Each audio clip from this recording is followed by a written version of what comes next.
বিসমিল্লাহির রহমানির রহিম। আজকে বরাবরের মতন প্রকৃতি, আল্লাহ কত সুন্দর, তার প্রকৃতিও তেমনি অনেক সুন্দর। আমি ব্যাকগ্রাউন্ডে আজকে পদ্মা নদীর সেই দৃশ্যগুলো আপনাদের সামনে তুলে ধরতেছি। আমার পিছনে যেটা দেখতেছেন এটা একটা পদ্মা নদীর, আমি তীরে বসে আপনাদের সামনে এই ভিডিওটা করেছি। আজকে আমার প্রসঙ্গটা হচ্ছে রাজনীতিক দোলাচলন এবং মরুকরণ।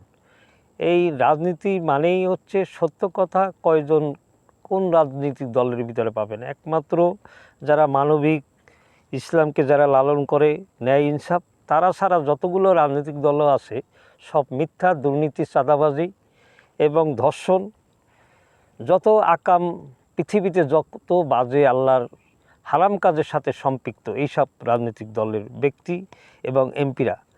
তারই প্রমাণ দিয়েছেন সিলেটের ইমরান চৌধুরী। তিনিও নারী কেলেঙ্কারিতে ধরাও খেয়েছেন, অলরেডি গণমাধ্যম সোশ্যাল মিডিয়ায় চলে এসেছে সুপ্রিয় দর্শক। এবং গাজীপুরের রনি, এই সকল এখন দেখা যাক তারেক রহমান কি করেন। অথচ জামাত ইসলামের সাতক্ষীরা 4 আসনের গাজী নজরুল ইসলাম যে অপরাধ করেছেন সাংগঠনিক বহির্ভূত, তাকে সাথে সাথে 24 ঘন্টার ভিতরে তাকে সাসপেন্ড করে দিয়েছেন।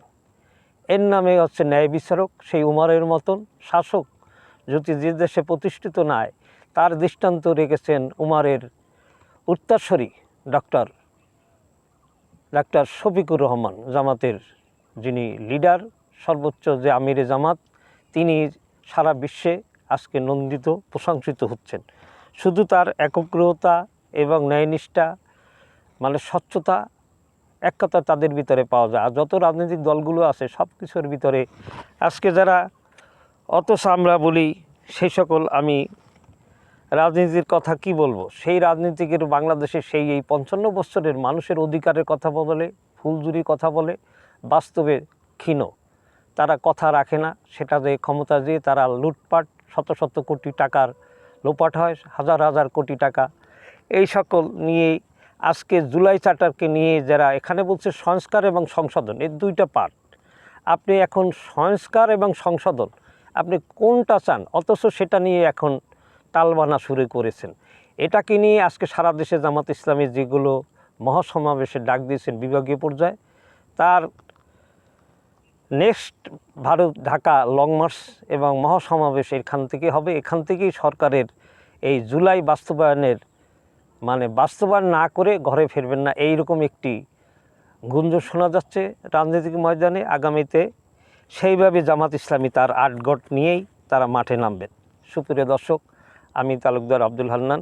আজকে সেই সকল, আমাদের দেশের রাজনীতি মানে মিথ্যাকে 10 বার মিথ্যা করবে বলবেন, তার 10 বার পরেই তার সত্যতা হবে। জনগণের এখনও কাঠের চশমা দিয়ে ঘোরে, তারা আলো এবং অন্ধকার যদি না জানে। এখনও পর্যন্ত এই যে 12ই ফেব্রুয়ারি যে নির্বাচনটা হলো, আপনারা জানেন বাংলাদেশের নির্বাচনে এই যে কারচুপি এবং ইঞ্জিনিয়ারিং করে জামাত ইসলামকে পরাজিত করে, তারপরও জামাত মেনে নিয়েছেন দেশের একটি অরাজকতা, অস্থিতিশীল পরিস্থিতি না হয় সেটাকে করে তারা মেনে নিয়েছেন। এখন এই নয়, তারা বিরোধী দলে থেকেও তারা আজকে সর্বোচ্চ ভূমিকা পালন করতেছে। এই ব্যাপারে বারবার সংসদে তারা জুলাইয়ের ব্যাপারে বেশি প্রাধান্য দেওয়া হচ্ছে। আর জুলাইকে নিয়ে তারা অমুক তমুক এইভাবে। আর ওখানে হচ্ছে সর্বমন্ত্রী হচ্ছে আপনারা জানেন সালাউদ্দিন, তিনি হচ্ছে সর্বমন্ত্রীর পদ নিয়ে বসে আছেন, সংসদের কবিতা আবৃত্তি করেন উনি। অথচ সংসদে একটি এমন একটা পবিত্র স্থান, সেখানে যে বিভিন্ন জনের এইগুলো কিচ্ছা কাহিনী, ইসলামকে কটাক্ষ করা, এই ধরনের মানে তাচ্ছিল্যভাবে কথা বলা, এই ধরনের আসলে একজন মন্ত্রীর কাছ থেকে একজন মুসলমান সন্তান হয়ে কীভাবে তারা এইগুলা বলে দম্ভ দিয়ে, এটা আসলে মানুষকে, জাতিকে হতবাক করেছে। সুপ্রিয় দর্শক, আমি তালুকদার আব্দুল হান্নান। আজকে সেই সকল রাজনীতিকের যে খেলা, এই খেলা কবে শেষ হবে? আগামী 31-এ জনগণ আবার জামাত ইসলামকে দেখতে চায়।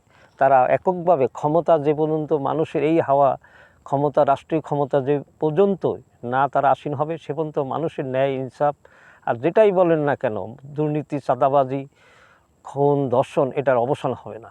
একমাত্র কোরআনিক সেই নলেজ এবং সেই প্রক্রিয়ার মাধ্যমে সম্ভব। অথচ মানুষ রচিতে ব্রিটিশের উপনিবেশিক যে এই যে আইন, কোর্ট কাছারিতে বিচার মন্ত্রণালয়, আসলে দেখা যাচ্ছে একজন চোর সে যে জেলখানায় হয়ে যায়, বিরোহী হয়ে যায় ডাকাত খুনি, ওখান থেকে ট্রেনিং পেয়ে। আর যদি ওখানে যদি সংশোধন করার মতন যে প্রক্রিয়া থাকার কথা সেটা নাই, নামে মাত্র সংশোধন আছে। অথচ সেই আদলে যদি একটি ব্যক্তিকে তৈরি করে, সে অটোমেটিক বাইরে এসে সে একজন ভালো হয়ে যাবে এবং আল্লাহ হয়ে যাবে, সে অপরাধে সম্পৃক্ত হবে না। এটাকে না করে যদি পুলিশকে আমরা দায়ী করি, পুলিশের উপরে সব তীর ছুড়ে দিই, তাইলে এটা হবে না। রাষ্ট্রের এই আইনগুলো পরিবর্তন, যেরকম বরাবর মুফতি কাজী ইব্রাহিম এবং মুফতি আমির হামজা বরাবর বলে আসছেন যে পুলিশকে স্বাধীনতার একটা কমিশন গঠন করতে হবে এবং বিচার ব্যবস্থা ওই রকম তদ্রূপ। কেউ তাবেদারিতে তার রাষ্ট্র চলবে না এবং তাদের সেই ডিপার্টমেন্ট, স্ব ডিপার্টমেন্ট সেইভাবে তার গতিতে চলবে। তাহলে কোনো মেকানিকের হস্তক্ষেপের সুযোগ থাকবে না। আমি আর কথা বাড়াবো না, ভালো থাকেন, আল্লাহ হাফেজ।